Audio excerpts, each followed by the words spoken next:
আজই ডাউনলোড করুন আর এনজয় করুন আপনার পছন্দের শো। আমাকে ঠকালি দিদি, কেন এইভাবে আমাকে বিপদের মুখে একা ফেলে দিলি?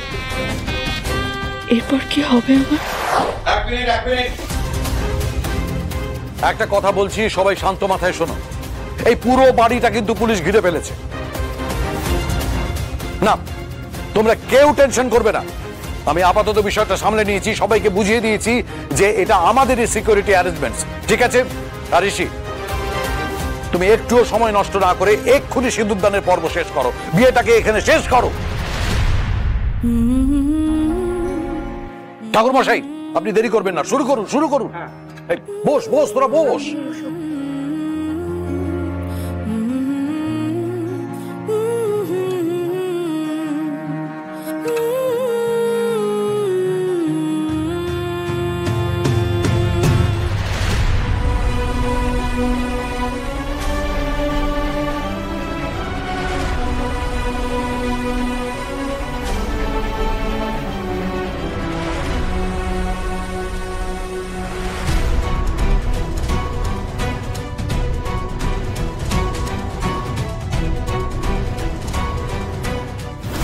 তুই ঠিক সময় মতো না এলে আমার কি সর্বনাশ হতে পারে সেটা বুঝতে পারছিস? কি হবে? নকল বিয়েটা আসল বিয়ে হয়ে যাবে।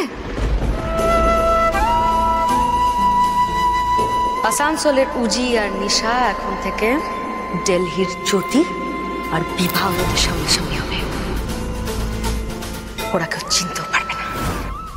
এক এক করে সোনার দোকান, পেট্রোল পাম্প, বিজনেস, কনস্ট্রাকশন পুরো একদম কোল্যাপস করতে শুরু করবে। আমি একটু বেরোচ্ছি, 1-2 ঘন্টার মধ্যে ব্যাক করবো। ভয় পাচ্ছিস কেন? আমি থাকতে তোকে বিপদে ফেলেছি কখনো? যেগুলো ভাবছিস কিচ্ছু। চিল, আই সেড টু চিল।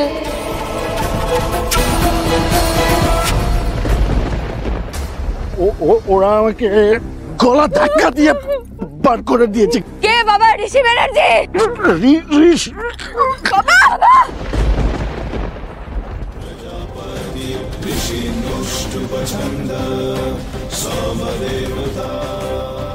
এতগুলো মানুষকে আমি কিভাবে ঠকাবো দিদি?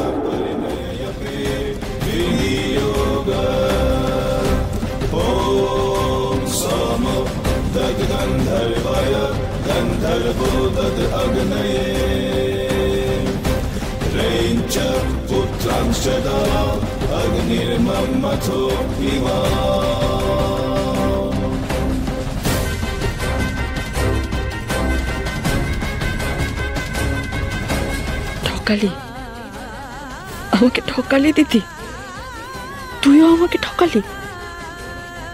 সেই আমাকে এই লোকটাকে বিয়ে করতে হলো।